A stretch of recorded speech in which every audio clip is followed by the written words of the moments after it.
Groups at the forefront of the e-toll fight is the organization Undoing Tax Abuse, otherwise known as Outa.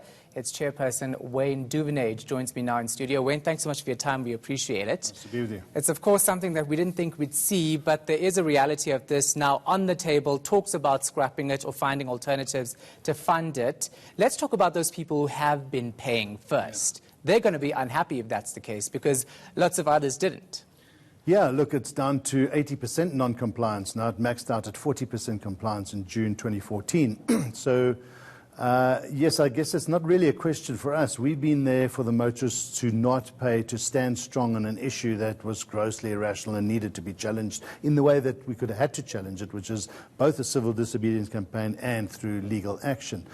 So those who have been paying, I guess the question is going to have to be asked to SANRAL, will you refund them? I doubt it very much.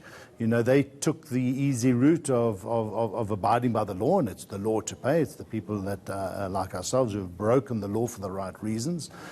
And so the law is never written, even if there is a ruling that going forward you don't have to pay. It's never written retrospectively. Yeah. So the judgment would be going forward, you might not have to pay if it ever gets to court, depending on what happens in August.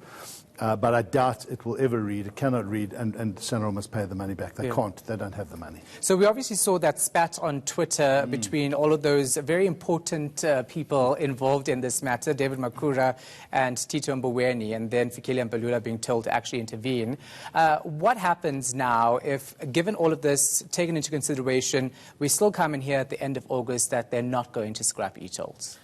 Well, then the status quo remains, that they think they've got an e-toll scheme that's funding the roads, but it's not funding the roads. They're just barely collecting enough. So the answer, the question that we would have for government, so what are you going to do about it? Because you've been running the scheme for 5 years, it's completely failed. You have tried to litigate. We're on a test case process at the moment, which is going to take another year if it continues. And they have big problems in that space. So I think what we're hoping for is that sanity will prevail, and that for Tito Mboweni and people who are shouting the odds around e-tolls is here to stay, it's not here. It's like they're trying to play a game of football without a ball. It's not happening. So don't say that. What are you going to do to force 80% of people who are not paying to pay? We will continue, obviously, fighting on behalf of the public. Our court challenge is there, the test case. It's been going on for 2 years. We're waiting now and have been waiting for 3 months for the response from SANRAL's lawyers. It's all been put on hold because of this limbo that they find themselves in.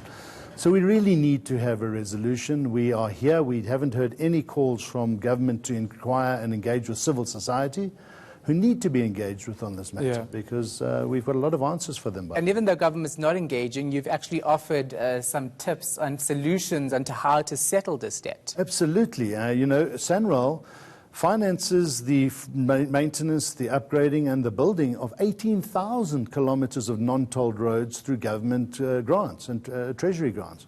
That's all they needed to do for this 186 kilometers. And yet they chose the most elaborative, expensive, inefficient scheme that was never going to work. It's 5 years down the road. We've shown them, the public have shown them, everybody's shown them it's not working, and they still are struggling to make a decision. It's not a difficult decision to make. Yeah. All right. Thank you so much for your time. We appreciate it. That, of course, Outa's Wayne Duvenage.